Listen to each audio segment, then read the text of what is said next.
How do you physically make the payments on a subject to deal? What is a couple of different ways you could do that? The first way is you can hire a servicing company to do that. So when you purchase the property and the loan that's already there, you can hire a third party company called a servicing company that they basically handle all of the paperwork as far as, you say, hey, this is the property, this is the seller, I'm the buyer, here are all the different payments that have to be made. They're going to essentially just handle those payments being made every month where you pay the servicer. The servicer is then going to disperse those payments to the lender that's taking those payments. So that's one of the simple ways, one of the really good ways to do it, and how we typically set up ours.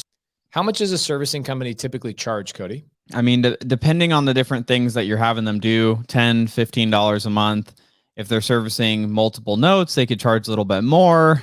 It depends is the real answer. Depends on the company, the services that they're offering for you, but $10, $15 a month generally. Right. When you get a really complex deal, it can get rather expensive. It can get all the way up to kind of crazy. It can get up to like $37, almost unaffordable. Guys, it's incredibly affordable to use a servicing company to take care of these payments for you. And so there's a couple of reasons why you should use a servicing company. One, it keeps the seller up to date.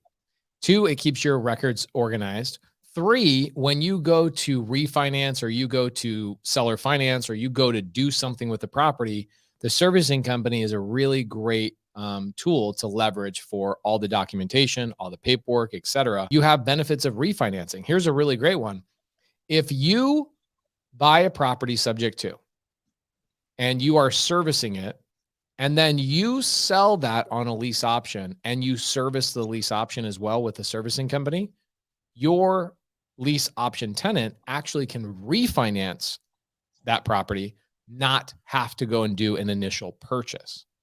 And the reason being is because you're servicing and showing a future lender that lease option tenant is actually making their payments. It's very, very cool. So besides a servicing company, which is pretty obvious benefit, what's another way that you can make a payment on somebody else's subject to loan? The times that we haven't serviced the property for one reason or another, being able to just get their online portal, because like I was saying earlier, most mortgage companies are going to provide some sort of online portal where you're going to be able to log in there, be able to change who's making the payments directly on there. For example, personal house that I used to live in on McClellan Road, when I bought that subject to, all I had to do was just log into their portal. I changed it from drafting from the previous seller's account directly for my account and set up auto pay. That was about it. And it was very simple.